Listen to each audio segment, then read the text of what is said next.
欢迎来到新闻频道，明星们很高兴您订阅了该频道。评分和票房都在意料之内，《德贤锦志》再次证明肖战是把双刃剑。《德贤锦志》上映7天票房2.5亿，豆瓣开分6.9分，这个结果肯定会让很多人大失所望。但是说实话，这个结果对于老猫而言算是意料之中。先说票房。在不是假期、不是特殊节日的时间段，在拥挤的同赛道有优质佳作在前的情况下，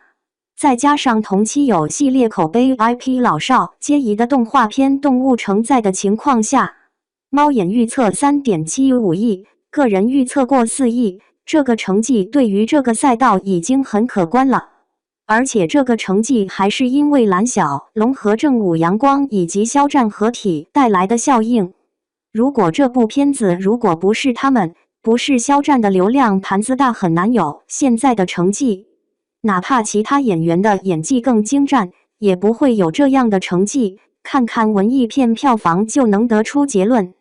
这部作品虽然是战争又是抗日，但是同赛道过于拥挤，从小到大应该说战争片真的看了太多了。而且这一年出了一部神一样的《南京照相馆》。因此，除非作品另辟蹊径到了极致，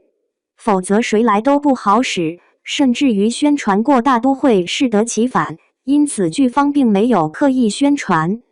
然后就说说这部剧口碑，豆瓣6.9略微有点出戏。最初老猫个人觉得过7分是没问题的，不过上下0.1分之差也算范围之内。首先从布景和质感来看，这部作品并不算创新，这种老式黑白电影作品是抗日片最早的模样，因此这样的拍摄最多算复古，不能算新意。其次就是片子以小处入手，以微观入手，黑色幽默的拍抗战这种角度，对于00后的年轻人来说可能比较新奇，但是对于看着抗日片起来的中老年人，这种角度并不稀奇。尤其是一上映，很多人就明显的看出来了举起手来和巧奔妙逃的痕迹。而这个时候对比老片子，就能看到正午阳光以及肖战的稚嫩。同样是黑色幽默巧奔妙逃，主角是魏宗万、黄宏和孙敏，而举起手来是郭达、潘长江。而这些老艺人拍的片子，相比较现代演员拍的开片子，最关键的地方就是前者更像当年的普通老百姓，毕竟从那个年代过来的艺人，对比从电影作品中了解历史的艺人，前者更真实。可能粉丝不觉得这是个问题，但是肖战也好，彭昱畅、周依然也好，这些年轻艺人虽然打扮得灰土土的，但是真的很难诠释出过去那个味道。同样被战争碾压经历颠沛流离的普通人，有孩子的父亲，逃跑的溃兵，这些特点没有阅历的人很难完美呈现。所以这部剧有差评吐槽演员的演技也是合理的，因为有比较就一定有差距。然后剧情可以看出正午确实是电影新手，这部作品的节奏感前面太松，后面略显仓促。电视剧的节奏拍电影是吃亏的，要在有限的时间合理安排好观众的情绪，很明显并不算太好。然后就是逻辑细节上有一些硬伤，整个看下来就是剧组既要又要。编剧蓝小龙和正午有野心，但是他们既想拍战争喜剧片，又想拍出小人物视角下的历史厚重感片，结果就导致了剧情失去了一定的真实性和说服力。不管逻辑的神剧方式可以在20年前大火，但是无法过现代观众的眼睛。比如逮住日本人了不干掉，却一个个扇巴掌丸；比如炮兵都被震死，但一次也不没打过炮的主角，却可以轻松取胜，单单这一次就罢了。打起来了，全镇人都没了，结果主角一家满大街溜达，却都毫发无损。不管剧想安排多少隐喻，逻辑也得通顺，如果不通顺，那观众自然会说是神剧。整部作品创作者是想呈现一群被战争撵着走的普通人从胆怯的渔民到为生而战的转变。但是因为刻画的问题，导致群体呈现出的不是麻木的愚和怯，而是一种无逻辑性的蠢。一群带着口音但无法让观众融入的扁平愚蠢角色，自然就失去了核心上打动人的力量。因此，综合来说，这部剧就有了现在的评分。这部作品就是一部赴古式致敬前辈的作品，所以评分也不算冤，但是算得上一部良好作品。而这部作品也算肖战的又一次墨风之作。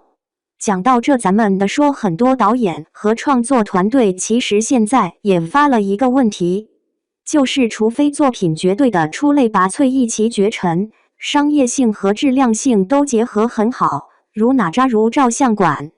否则哪部作品有名气哪部胜，要么影视作品有 IP 支撑，要么就的是演员流量很高。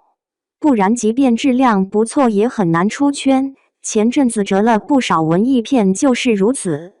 所以顶流其实是很多剧组渴望的，因为不管是黑还是红，只要流量在就能吸引人来看。但是顶流又是把锋利的双刃剑，剧的质量还能托底，质量稍微差点两者皆输。所以顶流也不能随便选，要尽量的跟作品有一定的适配度，不然也可能出现反噬。到这里就不得不说，肖战这个演员应该会是近几年很好用的一个演员。电视剧不用说，《藏海传》已经给出了答案，就是在郑晓龙水平不太好的情况下，作品都能拿到播放年关的水平，这就是流量号召力，收视率创下纪录。在韩国 SBS 播出后，收视成绩也不差。因此，不管别人怎么说，导演们、创作者们是喜欢的。不过，用肖战也是把双刃剑，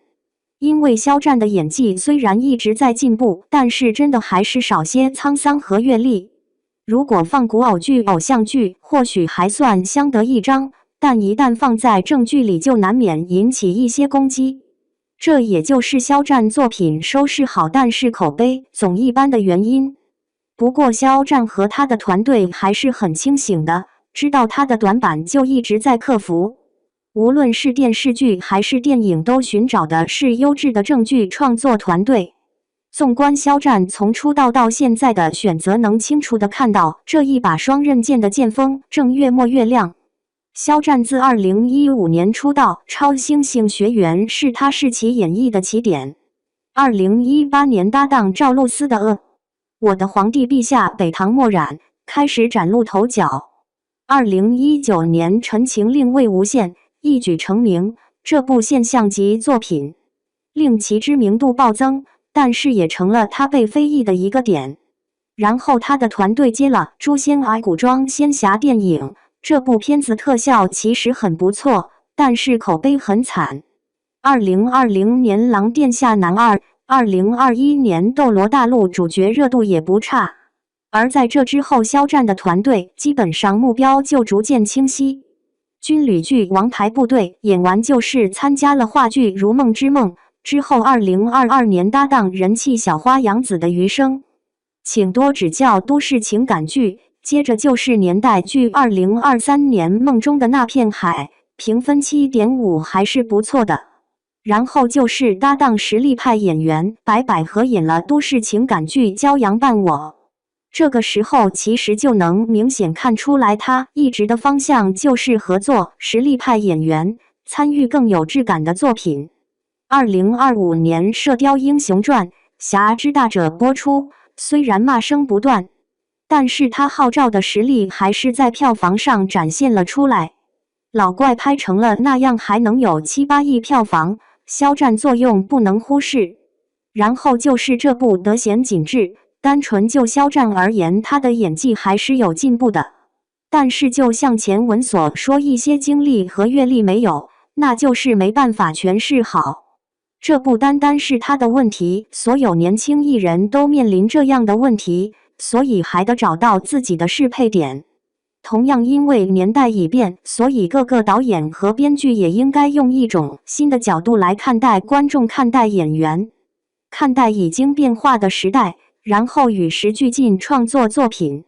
而对于肖战而言，他最大的问题其实就是火得太早，导致他的角色印象被固定化。他也算敬业认真，但是过高的热度会带来更多的审视，